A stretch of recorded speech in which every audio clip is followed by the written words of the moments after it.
Number 18. Toilet. This one isn't exactly a factory option, but it's way too crazy to leave off the list. Back in 1954, a wealthy American businessman named Joseph Maschuk ordered a one-off Rolls-Royce Silver Wraith from Italian coach builder Alfredo Vignale, and tucked under one of the rear seats was a built-in gold toilet. Yes, you heard that right. Lift the cushion, and you'd find a golden toilet seat. There was no modern plumbing system, so technically it just let waste drop out onto the road. Imagine sitting in traffic behind that Rolls. Not exactly glamorous, is it? But the strangeness didn't stop there. The back was fitted with a television and even a phone. Extremely high-tech for the 1950s. And in case nature called mid-drive, there was a partition window between the driver and passengers. The only problem with that design?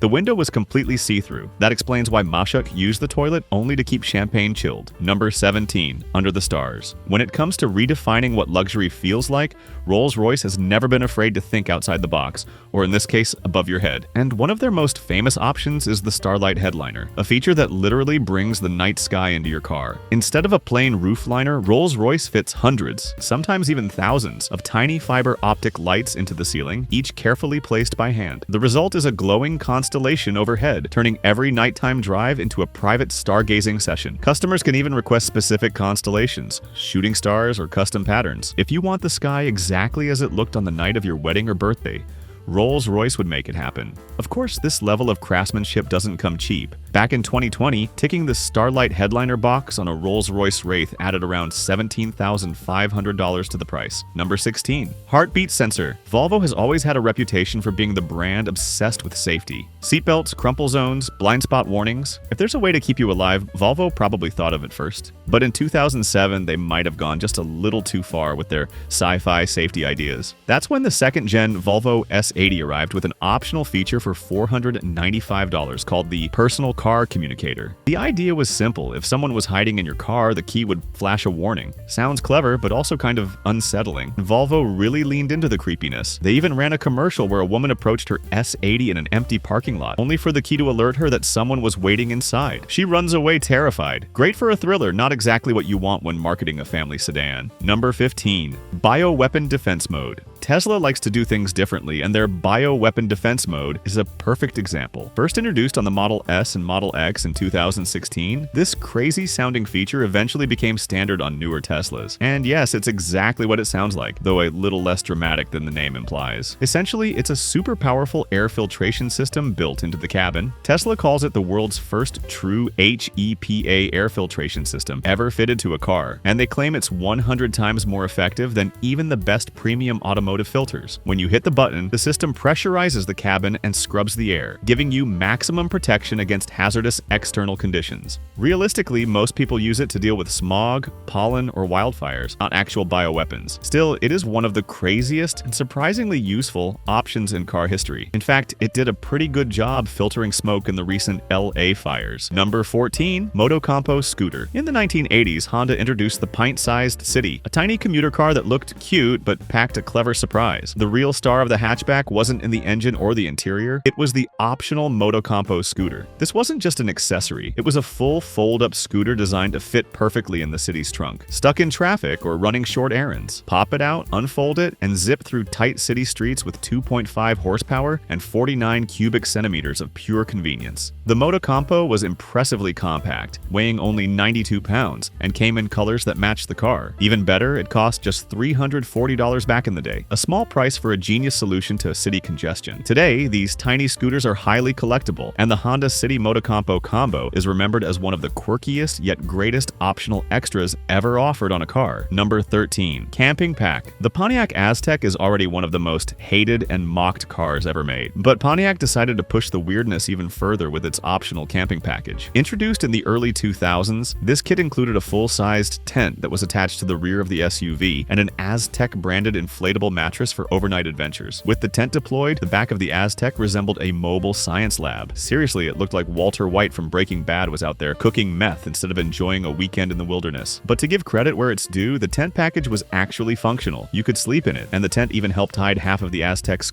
questionable design. Back in 2001, the camping package cost around $195, making it one of the more affordable ways to turn a controversial SUV into a miniature mobile campsite. Number 12. Aston Martin's Cygnet. Back in 2011, Aston Martin did something nobody really saw coming. Known for hand-built V12 supercars and James Bond's wheels of choice, they suddenly released a tiny city car. But the Aston Martin Cygnet wasn't meant to compete with the Mini Cooper or Fiat 500. Instead, it was pitched as a quirky $40,000 optional extra for people already buying a full-fat Aston Martin coupe, saloon, or roadster. And here's where things get interesting. Underneath all that Aston Martin branding, Cygnet was really just a rebadged Toyota IQ. To dress it up, Aston added their signature front grille, wrapped the interior in hand-stitched leather, and stuck their badge proudly on the nose. But despite the fancy makeover, it still ran the same 1.3-liter four-cylinder engine with just 97 horsepower. So why build it at all? Well, Aston's goal was to give their wealthy buyers a stylish little runabout for city errands, while also helping the brand meet strict European emissions regulations. The problem? Hardly anyone wanted one. Only about 300 were ever sold, turning the Cygnet into one of the rarest, strangest Aston Martins ever made, and quite possibly a future collector's gem. Number 11. Shower. The first-generation Honda CR-V wasn't just a family SUV, it was made for outdoor adventures. And to make that clear, Honda offered a truly weird optional extra: a built-in shower. Yes, a shower in your car. The setup was simple but clever. A plastic hose with a shower head hooked up to a water jug, all powered by the car's 12-volt socket. It wasn't meant for full-on spa sessions. Think more along the lines of rinsing off muddy boots, a dirt-covered dog, or a quick cool-down after a hike. Practical? Absolutely. Weird? Definitely. The shower didn't survive past the CR-V's first generation, disappearing when the 2001 model arrived. Number 10. A $10,000 clock. Here's one that's equal parts ridiculous and fancy: the Breguet clock in the Lamborghini Diablo. Breguet, one of the world's oldest and most prestigious clockmakers, is famous for making ultra-luxurious, elegant timepieces. But somehow, someone at Lamborghini thought one of these classic clocks would be a perfect fit for their brutal, screaming V12 supercar. The result? A $10,200 optional clock sitting in a car, designed for speed and chaos. Most Diablo buyers were confused, to say the least. The clock didn't make the car faster, safer, or louder. It just looked extremely classy while everything around it screamed madness on wheels. Understandably, not many people bid on the idea. Only around 50 of these clocks were ever produced, making it one of the rarest and strangest optional extras in supercar history. A $10,000 clock sounds crazy, but wait until you see the next timepiece on our list. It makes this one look downright reasonable. Number 9. $160,000 optional clock. If you're making one of the world's most expensive SUVs, why not throw in one of the world's most expensive clocks too? That's exactly what Bentley did with the Mulliner Tourbillon for the Bentayga. The SUV itself cost around $229,100 in 2017, but this clock alone was $234,000. Yes, more than the base car's price. So why such a crazy amount for an optional clock? Bentley says it's because the clock uses the most complex of watch mechanisms. In other words, it's fully mechanical and self-winding.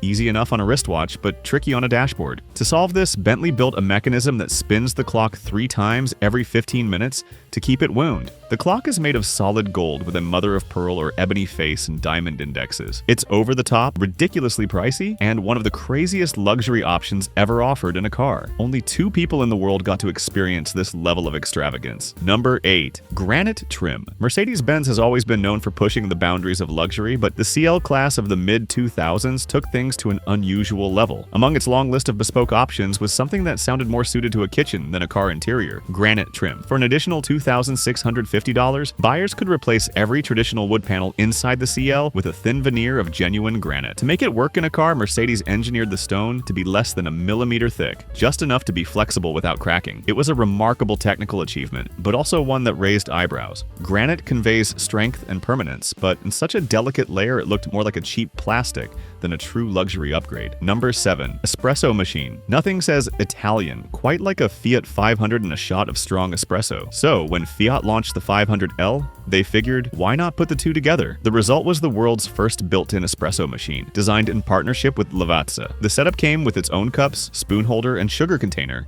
making it feel like a proper little cafe on wheels. At launch, the kit cost around $300, which for true coffee lovers probably seemed like a small price to pay for never having to suffer through a gas station brew again. Of course, safety had to come first. You could only remove it from its dock and actually use it while the 500L was in park. So while it was perfect for a caffeine fix during a roadside stop, stop. Sadly, no mid-traffic espresso making was allowed. Number 6. Roof rack. When you think of a hypercar, roof rack probably isn't the first option that comes to mind. Hypercars are built for speed, drama, and attention, not hauling luggage. But Koenigsegg, never one to play by the rules, decided their 4-seater hypercar, the Gemera, needed exactly that, a carbon fiber roof rack. Here's the clever twist. Instead of awkwardly strapping a box on top, the Gemera's standard carbon roof pops off and stows in the front. You then swap in a second roof panel with the rack already built in, perfectly integrated and tested to withstand speeds up to 186 miles per hour. Of course, cleverness doesn't come cheap. This little slice of practicality costs around $20,000. Number 5. Openometer. Car companies love throwing in extra gauges to make drivers feel more connected to their cars.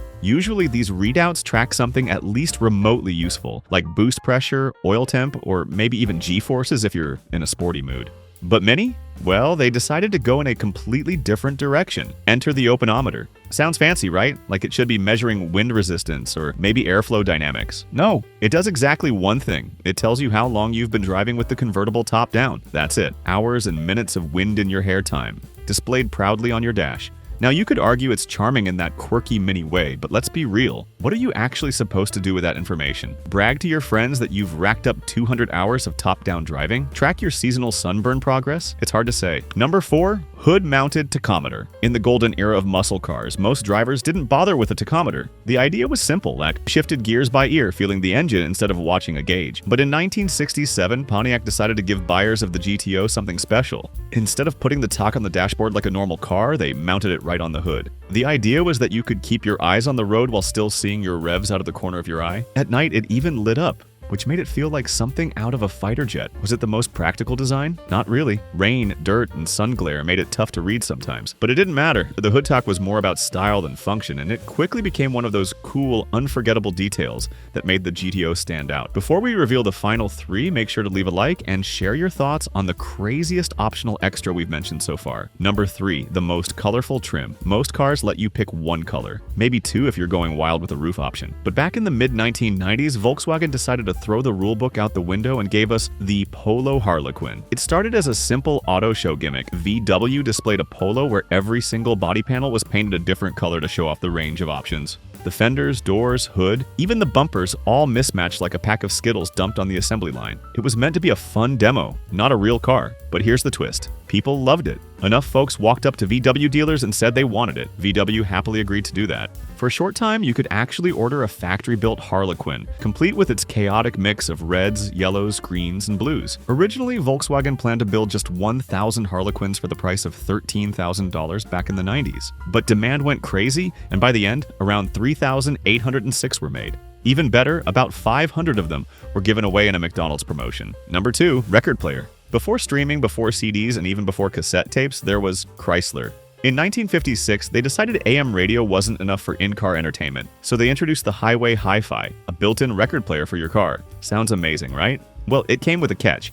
Instead of using standard 45 RPM records, Chrysler designed custom discs that spun at a super slow speed. Each side could hold about 45 minutes of music, which was impressive for the time. But you couldn't just take your Elvis or Sinatra records from home. You had to buy Chrysler's special records, which made it kind of inconvenient. The system wasn't cheap either. It cost about $200 as an option back in 1956. That's about $2,350 in today's money. Number 1. Falconry and hunting sets. Bentley has always been known for taking luxury to wild extremes. Their Bentayga SUV, launched as the ultimate mix of power and comfort, already came with every high-end feature you could imagine. But in 2017, Bentley's personalization team, Mulliner, decided that wasn't quite enough. So they introduced one of the most unusual car options ever, a Falconry set. Now, this wasn't your average luxury add-on like custom wood trim or massaging seats. Instead, Bentley gave customers the chance to turn their Bentayga into a full-on Falconry base. The kit came with everything you'd need for the sport: 2 in-car perches, handcrafted leather bird hoods, gauntlets, and even a protective boot floor cover. Of course, exclusivity like this came at a price. The Falconry by Mulliner package added $97,000 to the Bentayga's already hefty $230,000 base price. And Falconry wasn't the only eccentric option. Bentley also launched the Fly Fishing by Mulliner kit, around $100,000 for a portable fly-making workshop, waterproof storage for waders, and handcrafted cabinetry for rods and even tea service. We hope you enjoyed this video. Here's another one you'll love. As always, thanks for watching.